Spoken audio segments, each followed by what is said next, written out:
नमस्कार दोस्तों, स्वागत है आप सभी का RO study for civil services पर। मैं अलका पांडे।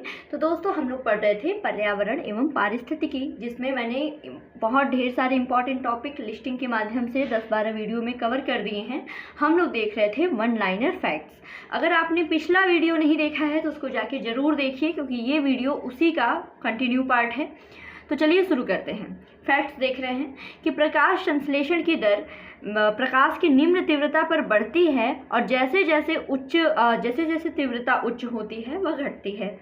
ठीक, अब उत्पादकता क्या होती है? ये किसी भी क्षेत्र में बायोमास की वृद्धि दर को उत्पादकता कहते हैं, और वहीं किसी भी क्षेत्र इकाई के समय विशेष में सकल बायोमास की मात्रा को उत्पादन कहते हैं। तो समझ में आ गया होगा आप लोगों को उत्पादकता और उत्पादन क्या होता है। और वहीं बायोमास की बात करें तो इसको सूखे भार के रूप में मापा जाता है। ये एग्जाम में पूछा जा चुका है। ठीक, आगे देखिए, ग्रीष्मकाल में शीतकाल की अपेक्षा सकल प्राथमिक उत्पादकता अधिक होती है। आगे 10% का नियम बहुत ही इंपॉर्टेंट है। 10% का नियम ये जीव विज्ञानी लिंडमान ने प्रतिपादित किया था। इस नियम के अनुसार एक पोषक स्तर से दूसरे पोषक स्तर में मात्र 10% ऊर्जा ही स्थानांतरित होती है। आपने पिरामिड वगैरह पढ़ा होगा, आपको पता होगा जो पोषक स्तर होते हैं, पहला पोषक स्तर, दूसरा पोषक स्तर, इसमें क्या होता है कि इसमें जितनी ऊर्जा है उसका 10% ही ऊपर वाले में जाएगी। ठीक है, अगर इसमें 1000 ऊर्जा है, ठीक है, मान लीजिए गिनती, बस हम यूनिट ले रहे हैं, 1000 ऊर्जा है, तो इसमें जो है इसमें 100 पहुंचेगी, इसमें 10 पहुंचेगी और इसमें 1 पहुंचेगी। तो यही है 10% का नियम, जिसको दिया था लिंडमान ने। आगे ऊर्जा स्थानांतरण का नियम है ये, एक पोषक स्तर से दूसरे पोषक स्तर में। फिर देखिए, आहार श्रृंखला हमेशा वनस्पतियों यानी उत्पादकों से ही शुरू होती है। आहार श्रृंखला में क्रमिक पोषण स्तरों में जातियों की संख्या, सकल बायोमास तथा ऊर्जा की सुलभता प्रायिकता में कमी होती जाती है, जिससे पारिस्थितिकी पिरामिड का निर्माण होता है। ठीक है, आगे देखिए, पौधे जो होते हैं ये प्रकाश ऊर्जा को रासायनिक ऊर्जा में परिवर्तित कर देते हैं, इसीलिए पौधों को परिवर्तक यानी कन्वर्टर या फिर ट्रांसड्यूसर कहा गया है। ठीक है, पौधे प्रकाश ऊर्जा को रासायनिक ऊर्जा में परिवर्तित करते हैं। शाकाहारी जीवों को सर्वाधिक ऊर्जा प्राप्त होती है और शीर्ष उपभोक्ताओं को सबसे कम। ठीक, पारिस्थितिकी तंत्र में तत्वों के चक्रण को भू रासायनिक चक्र कहते हैं। जो तत्व जो है सर्कुलेट होते रहते हैं उनको भू रासायनिक चक्रण कहते हैं। NO2, O2 तथा पेरोक्सी एसिटिल नाइट्रेट के बीच सूर्य की प्रकाश की उपस्थिति में प्रकाश रासायनिक धूम का सृजन होता है। याद रखिएगा, प्रकाश रासायनिक धूम का सृजन कैसे होता है? जब NO2, O2, पेरोक्सी एसिटिल और सूर्य का प्रकाश हो। ठीक, आगे बढ़ते हैं।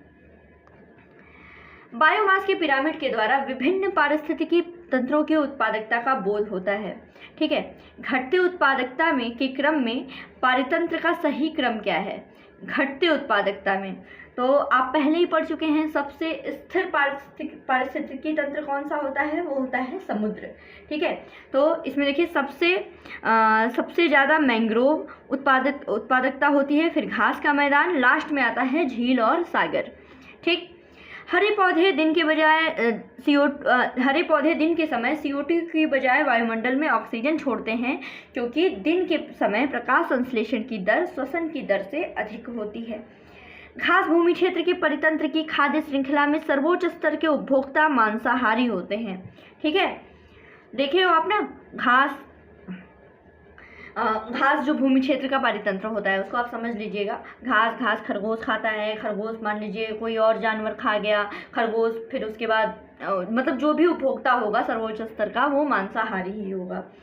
चतुर्थ पोषण स्तर का सर्वाधिक महत्वपूर्ण सदस्य मानव है। फिर जीवमंडल का सबसे बड़ा जैव तंत्र यानी बायोलॉजिकल सिस्टम माना जाता है जीवमंडल को। जीवमंडल एक खुला तंत्र का उदाहरण है, क्योंकि उसमें ऊर्जा का सतत निवेश भी होता है, आगमन भी होता है, साथ ही साथ पदार्थों का सतत बहिर्गमन भी होता है। ठीक है, ऊर्जा आती जाती है, पदार्थ बाहर निकलते जाते हैं, एक प्रकार ये लगातार चलने वाला खुला तंत्र है। ठीक, भूपटल एवं मंडल का सबसे ऊपरी भाग दोनों मिलकर के स्थल मंडल यानी लिथोस्फीयर का निर्माण करते हैं। कोर जो है ये पृथ्वी का सबसे आंतरिक भाग होता है और इसे बोरिस्फीयर भी कहा जाता है। भूपटल से भूगर्भ की ओर जाने पर गहराई के साथ प्रति 32 मीटर पर 1 डिग्री सेंटीग्रेड की दर से तापमान में वृद्धि होती है। आग्नेय चट्टान को प्राथमिक चट्टान कहा जाता है क्योंकि सबसे पहले इन्हीं चट्टानों का सृजन हुआ है। आग्नेय चट्टान आधारभूत चट्टानें हैं जिनसे परतदार और रूपांतरित चट्टानों का निर्माण हुआ है और इसमें जीवों के अवशेषों का अभाव है। आग्नेय चट्टानों में धरातल का 75% भाग अवसादी चट्टानों से ढका हुआ है और शेष 25% में आग्नेय और रूपांतरित है। ठीक, भूपटल के निर्माण में 95% योगदान आग्नेय और रूपांतरित का है, जबकि अवसादी जो हैं ये भूपटल के निर्माण में मात्र 5% योगदान है इनका। पृथ्वी का अगर एवरेज टेम्परेचर यानी औसत तापमान पूछा जाएगा तो ये है 14 डिग्री सेंटीग्रेड। वायुमंडल में जलवाष्प की मात्रा भूमध्य रेखा से ध्रुवों की ओर घटती है। ठीक है, जलवाष्प जो है भूमध्य ध्रुवों की ओर जाने पर घटती जाती है उसकी मात्रा। क्षोभ मंडल में ऊंचाई के साथ साथ तापमान में भी कमी आती है और यह गिरावट 1 डिग्री प्रति 165 मीटर है। ठीक है, यानी क्षोभ मंडल में अगर हम लोग ऊपर की तरफ जाएं तो 165 मीटर जाने पर 1 डिग्री सेंटीग्रेड तापमान गिर जाता है, जिसको सामान्य ह्रास दर, ठीक है, ये बोला जाता है। समताप मंडल यानी स्ट्रेटोस्फीयर को ओजोन मंडल भी कहा जाता है क्योंकि इसी समताप मंडल में 20 से लेकर के 35 किलोमीटर की ऊंचाई पर ओजोन परत की सघनता अधिक है। पृथ्वी से प्रेषित रेडियो तरंगे जो हैं ये आयन मंडल से परावर्तित होकर पुनः पृथ्वी पर वापस आ जाती हैं।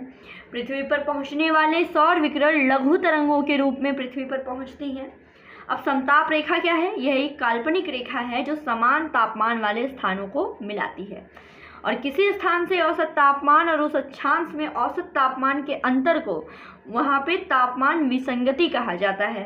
ठीक, आगे बढ़ते हैं या फिर दोस्तों इस वीडियो को यहीं पे रोकते हैं, फिर मिलेंगे अगले वीडियो में, इसी को कंटिन्यू करेंगे। पिछला वीडियो आप लोग जरूर देख लीजिएगा और साथ ही साथ अगर आप किसी भी state PCS, UP PCS, UP का मेंस हो गया 25 का प्री है, समीक्षा अधिकारी BEO, UPSI, Bihar, Rajasthan, Uttarakhand, MP किसी भी एग्जाम के प्रिपरेशन कर रहे हैं तो स्टडी फॉर सिविल सर्विसेज के पेड ग्रुप को जरूर ज्वाइन कीजिए। Thank you so much.